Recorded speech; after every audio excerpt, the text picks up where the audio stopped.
ये छिपा control room है अल्हम्दुलिल्लाह। और इस छिपा कंट्रोल रूम में ये जितनी भी हमारी जो एम्बुलेंसें हैं, जी, छिपा एम्बुलेंस जो भी अपना फंक्शन करती हैं, तो इनको यहीं से कंट्रोल किया जाता है। पूरे पाकिस्तान में। पूरे पाकिस्तान के छिपा एम्बुलेंस और बिलखुसूस कराची और सिंध को छिपा एम्बुलेंस का इमरजेंसी हेल्पलाइन नंबर है 1020 1020। उस 10-20 के ऊपर कॉल रिसीव होती है।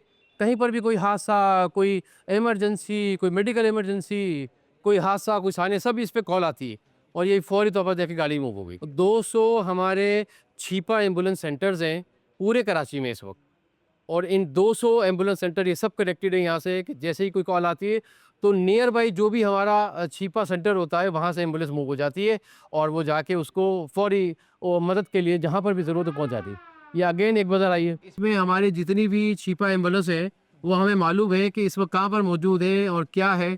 तो ये सारी की सारी यहीं से मतलब है हम अपनी तमाम छिपा एम्बुलेंस को कंट्रोल करते हैं। ग्रीन कलर की हैं, कुछ ब्लू कलर की जी, हैं। जी, जी। इसका क्या मतलब ये है? इसका मतलब ये है कि ब्लू कलर की कुछ एम्बुलेंस है, ये रवाना है रास्ते के अंदर और ग्रीन कलर की एम्बुलेंस है ये कि ये जहाँ भेजा था वहाँ पहुँच चुकी हैं। पहुँच चुकी हैं जी, और जी। ये जो व्हाइट वाली हैं, ये वेटिंग ये में। हमारे स्टेशन पे है कि छिपा स्टेशन। एम्बुलेंस की जो स्टेशन है वहाँ पर ये अभी मौजूद है। और ये हमारा मीडिया सेल है कि यहाँ पर हम पूरे पाकिस्तान में जो कुछ भी मिसाल का इन केस ऑफ कोई इमरजेंसी होती है, कुछ होती है, तो हमारा ये जो मीडिया सेल है वो इसके ऊपर पूरी नज़र रखा हुआ होता है। पुरतकल्लुफ़ अंदाज में हमारी तवाज़ो भी की। आपको बेशुमार अवार्ड से नवाजा गया, आपको हिलाल इम्तियाज़ भी मिला, सितारा इम्तियाज़ भी मिला, कराची यूनिवर्सिटी की तरफ से पीएचडी की डिग्री भी मिली एजाज़ी। इतने अवार्ड आपको मिले हैं, किस अवार्ड को अपने लिए रिवॉर्ड समझते हैं? मुझे सितारा इम्तियाज़ आपने ज़िक्र किया, हिलाल इम्तियाज़ किया, पीएचडी की एजाज़ी डिग्री की और ना जाने कितने बेशुमार जो है वो अवार्ड्स जो है वो मुझे मिल चुके हैं। लेकिन मेरा मानना ये है, मेरा कहना ये है कि मुझे मेरा जो असल अवार्ड जो है ना, वो पाकिस्तान की आवाम की मोहब्बतें, पाकिस्तान की आवाम का प्यार और पाकिस्तान के आवाम का जो ट्रस्ट वो मुझ पे करते हैं और उस ट्रस्ट से जो मुझे सपोर्ट करते हैं, मैं समझता हूँ कि मेरे लिए ये सबसे बड़ा एज़ाज़ है। आप जिस शहर में ज़्यादातर रहते हैं, इस शहर में स्ट्रीट क्राइम्स इतने ज़्यादा हैं, तो कभी आपके साथ ऐसी वारदात हुई हो, डाकू आपके पास आ गए हों और आपसे छीनने आए हों, कोई ऐसा वाक़या आपके साथ भी कभी पेश आया? एक रोज़ मैं एम्बुलेंस में बैठ के किसी काम से जा रहा था, तो यहाँ जामा क्लॉथ के पास ट्रैफिक सिग्नल था, तो वहाँ एम्बुलेंस रुकी। तो मैं मोबाइल फ़ोन के ऊपर बात कर रहा था, तो बराबर में एक मोटरसाइकिल सवार पे 2 लड़के बैठे हुए थे मोटरसाइकिल पे। तो जो पीछे बैठा वाला मोटरसाइकिल पे जो लड़का था उसने शीशा मेरा एम्बुलेंस का बजाया और गन दिखाई और मुझे कहा कि मोबाइल दे दो, जो मोबाइल फ़ोन पे जो बात कर रहा था मैं। तो मैंने गन देखी उसकी तो डर गया, मैंने कहा अच्छा ठीक है, मैं शीशा उतार के एम्बुलेंस का और उसको मोबाइल देने लगा था, तो आगे जो मोटरसाइकिल चला रहा था लड़का, उसने देखा और उसने ज़ोर से चीख मारी, "अबे! ये तो छिपा साहब है।" और उसने बहुत तेज़ी के साथ जो है वो अपनी मोटरसाइकिल भगा के मतलब है कि वो ले गया। तो उसकी उस नौजवान डाकू की मेहरबानी थी कि उसने इज़्ज़त की, एहतराम किया, रिगार्ड किया मेरा कि जो है वो नहीं मोबाइल फ़ोन छीन रहा और छीन भी लेता मैं तो उसे दे रहा था, वरना बंदूक के आगे कौन मतलब है कि जुर्रत करता है कि वो ना दे। कुछ अर्सा पहले एक अमेरिकन खातून ओनिजा एंड्रयू आपके पास आईं और यहाँ पर ठहरी भी, तो उनका क्या किस्सा था? क्या उनके साथ गुफ्तगू रही? क्या उनके महसूसात थे? वो भी ज़रा आवाम के साथ शेयर करें।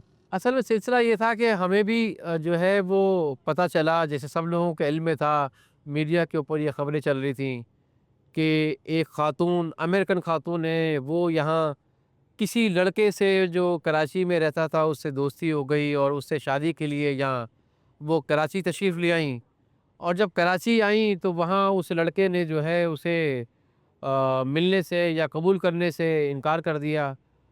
अब वो बेचारी उसके घर के, उस लड़के के घर के बाहर मतलब है कि बैठी है और फिर यहाँ कराची की सड़कों के ऊपर जो है वो कराची के मोहल्लों में, कराची की गलियों में बेचारी वो मारी-मारी फिर रही है। तो ये सारी चीज़ें जब मैंने देखी, तो फिर मैंने जो है वो हमारी जो टीम है छिपा फाउंडेशन की, तो उन्होंने कहा कि भाई ये बेचारी एक औरत है और मेहमान है पाकिस्तान में, और ये औरत ज़ात है और ये बेचारी इस तरीके से गली-गली, सड़कों-सड़कों, मारी-मारी फिर रही है।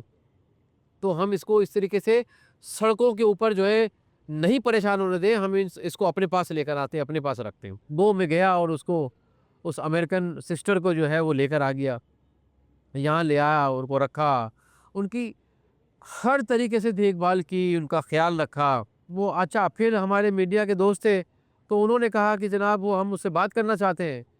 तो वो एक दिन मैंने उनसे कहा, तो उन्होंने कहा अच्छा चलें ठीक है जी। तो वो मीडिया के दोस्तों से उनसे बात भी कराई।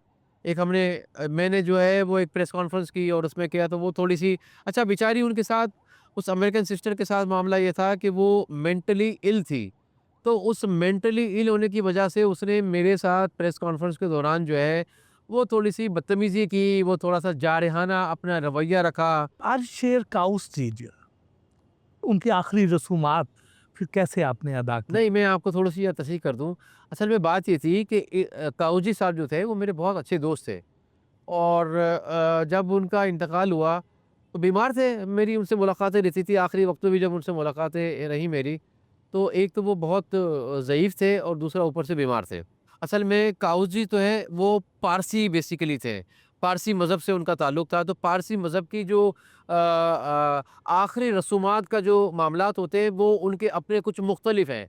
तो बहरहाल मुझे उन्होंने जो है वो एम्बुलेंस के लिए कहा था, रज़ाकारों के लिए कहा था कि ताकि वो आसानी से उनको जो है वो शिफ्टिंग-लिफ्टिंग जो भी ये कर सकें, तो वो हमने उनको दे दी थी। बाकी जो उनकी आखिरी रसूमात थी उसका मुझे इल्म नहीं, मेरे इल्म में नहीं, क्योंकि उनका अपना एक आखिरी रसूमात का एक मज़हबी तरीक़ेकार है। अब थोड़े हल्के-फुल्के सवाल हो जाएँ। सुबह जल्दी उठने के आदी हैं या देर तक सोना पसंद करते हैं? नहीं, मैं सुबह 9 बजे, आंधी आए, तूफ़ान आए, कुछ भी आए, सुबह 9 बजे जाग जाता हूँ, सुबह 9 बजे उठ जाता हूँ मैं। फुर्सत के लम्हात में क्या करते हैं? फुर्सत मिलती नहीं तो क्या करेंगे लम्हा? कोई ऐसी ख्वाहिश जो अभी तक पूरी ना हुई हो? जो माँगा वो अल्लाह, अल्लाह के रसूल ने अता कर दिया। जो माँगता हूँ वो अल्लाह, अल्लाह का रसूल अता कर देता है। ज़िंदगी में मोहब्बत कितनी बार हुई? ठीक है, नहीं, नहीं, नहीं, नहीं, नहीं।